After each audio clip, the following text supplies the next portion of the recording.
আজকে বাংলাদেশের জন্য অনেক একটা আনন্দের দিন।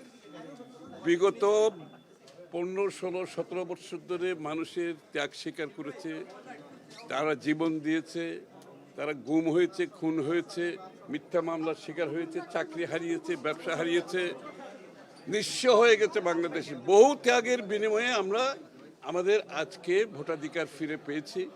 বাংলাদেশের মানুষ অধীর আগ্রহে অপেক্ষা করছে তার ভোটাধিকার প্রয়োগ করে তার নির্বাচিত প্রতিনিধির মাধ্যমে নির্বাচিত সংসদ করবে, নির্বাচিত সরকার করবে, যেই সরকার জনগণের কাছে, যেই সংসদ জনগণের কাছে দায়বদ্ধ থাকবে। বাংলাদেশের মানুষ তার মালিকানা ফিরে পেয়েছে। এটা আজকে আনন্দের দিন। আমরা আজকে গণতন্ত্রের দিকে যাচ্ছি, গণতান্ত্রিক অর্ডার ফিরে পাওয়ার দিকে যাচ্ছি। সুতরাং এই আনন্দ আজকে সকলের। আমরা যারা আন্দোলন করেছি, যারা ত্যাগ স্বীকার করেছে, যারা মৃত্যুবরণ করেছে, যারা পঙ্গু হয়ে গেছে, এই দিনটা সকলের জন্য অত্যন্ত গুরুত্বপূর্ণ দিন। সুতরাং এটাকে সামনে রেখে আমরা গণতন্ত্রের পথে যাত্রা যে করেছি, আল্লাহর কাছে আমরা চাইবো যাতে আমরা এটা সফল হতে পারি। বাংলাদেশ যাতে আবার গণতন্ত্রের পথে ফিরে আসে, বাংলাদেশের মানুষ তার মালিকানা ফিরে পায়। এটার জন্য বহু ত্যাগ স্বীকার করা হয়েছে। এটাকে আমরা বৃথা যেতে দিতে পারি না। তাদের প্রতি অন্যায় করা হবে, তাদের প্রতি অবিচার করা হবে।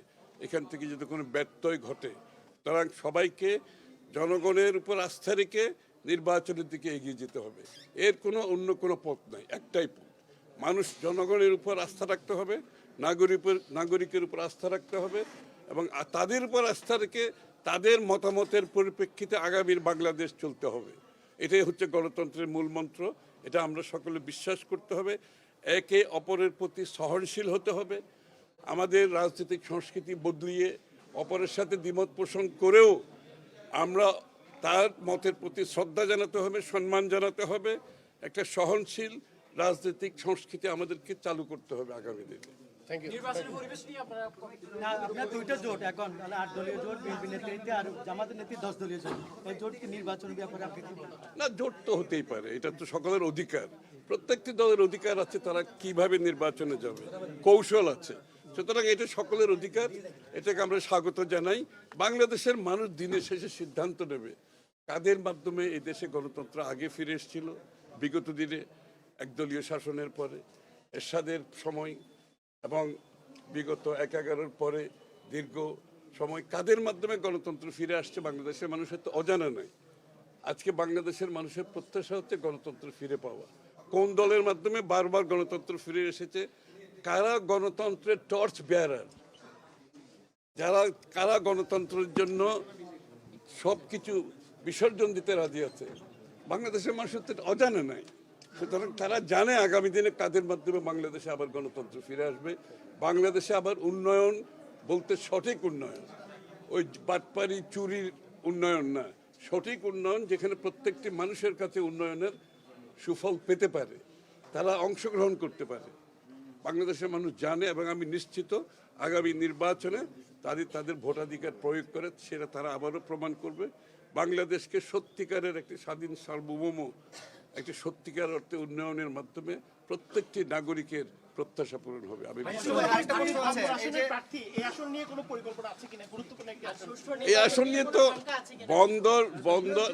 বন্দরের যত উন্নয়ন হয়েছে এ তো আমাদের সরকারের সময় হয়েছে, এটা আপনার তো সবার জানা আছে। এনসিটি থেকে শুরু করে বেরিবাদ এই এলাকায় যত উন্নয়ন হয়েছে তা বিএনপির আমলে হয়েছে, এরপর আর কিছু হয় নাই। তো সুতরাং এই বন্দর আগামী দিনে আরও উন্নততর জায়গায় যাবে। এই এলাকায় স্কুল, কলেজ, শিক্ষা প্রতিষ্ঠান, রাস্তাঘাট, তারপরে এখানে পানির নিষ্কাশনের সমস্যা আছে, এখানে হাসপাতালের সমস্যা আছে। এগুলো সব কিছু আমাদের কর্মকাণ্ডের মধ্যে আছে। আর আমরা তো বলেই দিয়েছি আগামী দিনের বিএনপির স্বাস্থ্যের পরিকল্পনা কি আমরা বলেছি, শিক্ষার পরিকল্পনা কি বলেছি, কর্মসংস্থানের পরিকল্পনা কি আমরা বলেছি, এবং বাংলাদেশের এই আপনার আইন শৃঙ্খলার বিষয়ে আমাদের পরিকল্পনা কি। সুতরাং প্রত্যেকটি মানুষের জীবনকে টাচ করবে, ছোঁয়া লাগাবে, এরকম একটা উন্নয়ন আমরা আগামী দিনে করব।